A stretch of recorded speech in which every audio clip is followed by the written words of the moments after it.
কইছে কেডা এটা আমেরিকা? হ্যাঁ, কইছে কেডা? এটা বহু বছর আগে ছিল আমেরিকা, এখন এসে বাংলাদেশ। বাংলাদেশে মানুষের অভাব নেই আমেরিকাতে। বাংলাদেশ অর্ধেক খালি হয়ে গেছে, আমেরিকাতে আসছে। এক দ্বিতীয়ত এখন তো এসে আমেরিক বিএমপি দুই পার্টি নিয়ে কি মারামারি, কি ফিটাফিটি সব কিছু শুরু হয়ে গেছে। তো বাংলাদেশে কি বাকি আছে?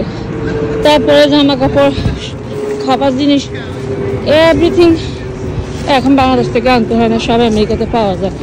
এবং এখন দেখাবো আপনাদেরকে, আমেরিকাতে তো বাংলাদেশে সব রকমের গাড়ি আছে আছে শেষ পর্যন্ত। এখন আর আমাদের চিন্তা নেই, যারা আমরা পায়ে হেঁটে শর্টকাট কাজ করতে হয় গাড়ি ছাড়া, বাস ধরতে হবে না, এখন অটো চালিয়ে আমি অটো ইউজ করে যেতে পারবো। এখন দেখাবো, চলো। স্কুল ছুটি হয়ে গেছে, টায়ার্ড হয়ে গেছে, আমার কোলের মধ্যে একজন আছে। এখন একটু দেখায় আপনাদেরকে আরেকটা অটো, টমটম। আসসালামু আলাইকুম, আবার আপনাদের সাথে শেয়ার করতে চলে আসছি। এই যে দেখেন বাংলাদেশের অটো, টমটম। এই যে অটোওয়ালা ভাই এখন অটো চালা চলে যাচ্ছে, কি সুন্দর করে পাঁ করে চলে যাবে।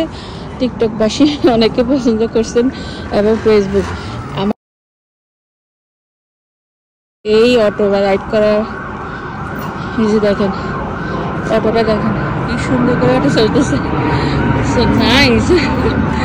এই যে বাংলাদেশের অটো এখন আমেরিকাতে। যদি আজকে মানুষ নাই টমটমের মধ্যে, আজকে মাল নিয়ে যেতেছি টমটম ভাই।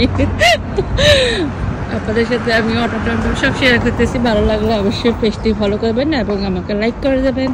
আল্লাহ হাফেজ।